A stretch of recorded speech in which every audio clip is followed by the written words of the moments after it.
অনুষ্ঠান বাড়ি বা জন্মদিনে বা মুখে ভাতে তো পায়েস আপনারা করেই থাকেন।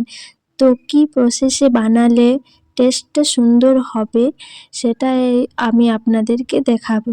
তো বাই দ্য ওয়ে আমি রাধা মার্জেনের বংজিয়া অফিসিয়ালে স্বাগত আপনাদের।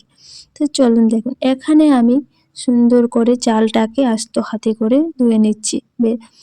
তো এরপরে দেখছেন আমি কাজু বাদাম আর কিশমিশে আমি জল দিয়ে রাখবো।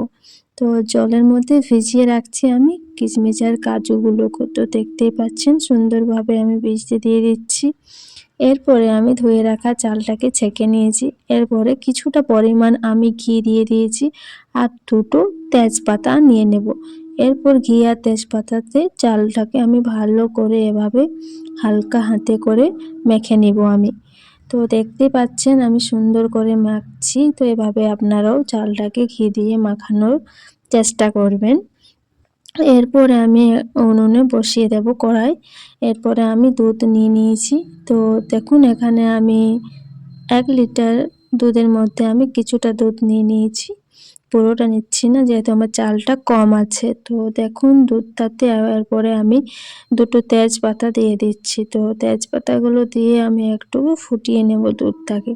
তো দেখতেই পাচ্ছেন আমি নাড়ানাড়ি করে ফুটোচ্ছি। তো এরপরে ভালো করে একটু খুন্তি দিয়ে নাড়ানাড়ি করে নেবেন। দুধটা দেখো এরকম ঘন ঘন হয়ে আসছে। তো এরপরে আমি 2 চাটু মতন দুধ আমি তুলে নেব। গরম যেহেতু হয়ে গেছে এরপরে আমি এরকম একটা পাত্রে তুলে নিচ্ছি। তো আপনারা এরকম 2 চাটু মতন দুধ তুলে নেবেন। এরপর এটাতে আমি গুঁড়ো দুধ দিয়ে দিচ্ছি। কিছুটা পরিমাণ গুঁড়ো দুধ নিয়ে আমি 2 চাটু দুধটাতে ভালো করে মিশিয়ে নিচ্ছি। তো দেখুন এভাবে খুন্তি দিয়ে বা মিশিয়ে নেবেন। তো এরপরে দেখুন আমার সুন্দরভাবে দুধটা মেশানো হয়ে গেছে, পাউডার দুধটা।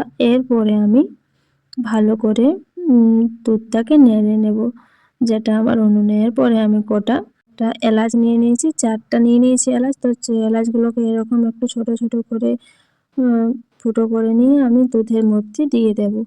তো এরপরে আমি চালটাকেও ধীরে ধীরে করে দুধের মধ্যে ছেড়ে দেবো, যেহেতু দুধটা আমার গরম হয়ে গেছে। তো দেখতেই পাচ্ছেন আমার সব চাল দেওয়া হয়ে গেছে। এরপরে আমি একটু নাড়ানাড়ি করে নেব। তো এরকমভাবে নাড়ানাড়ি করে একটু দেখবেন দুধটার সাথে চালটা ভালোভাবে ফুটে উঠবে। এরপরে ওই পাউডার দুধ মেশানো আমি দিয়ে দেব। তো মেশানো হয়ে যাওয়ার পরে আমরা পরিমাণ মতো চিনি দিয়ে দেবেন। তো দেখতেই পাচ্ছেন আমি এখানে একবার চিনি দিয়েছি, ওটাতে আমার কম হয়ে গেছে। আমি আবারও চিনি নিয়ে নিচ্ছি, যেহেতু পায়েস তো মিষ্টি মিষ্টিই খুব ভালো। তো এরপরে আমি চিনিটা দিয়ে একটু নাড়ানাড়ি করে নেব। তো দেখুন আমার নাড়ানাড়ি হয়ে গেছে।